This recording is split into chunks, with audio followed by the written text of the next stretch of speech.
So the basic principle behind a molten salt reactor is that the core is actually completely liquid. It's the molten salt.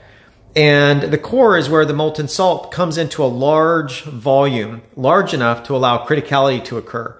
Once the salt moves through that core, that large volume, it becomes small and goes subcritical because the neutron economy isn't sufficient to recover, such that you're losing too many neutrons because the size is too small. And as a result of that, the core itself is already molten, and so it's designed for a molten state.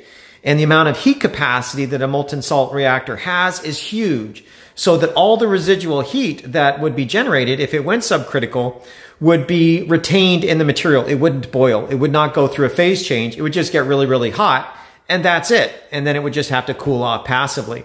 And that's why they can't really do a meltdown. They're already designed to be molten. However, in order to be able to utilize spent fuel, you actually have to melt it into the molten salt, which is feasible. But in order for that to be sustainable, you actually have to be removing portions of it continually to remove the fission products. The fission products that are generated in that fission process are neutron poisons, and they'll kill the reaction. And so you've got to be continually reprocessing this molten salt in order to keep it reactive, putting in a little bit of extra fuel, taking out the fission products. Now, one of the big issues that we're dealing with at the national labs and the universities is figuring out ways to make sure that this is proliferation resistant or even proliferation preventative. In other words, as you're reprocessing this molten salt, you don't want a bad actor to change that radiochemistry process to extract the plutonium and put it aside and save it for weapons production.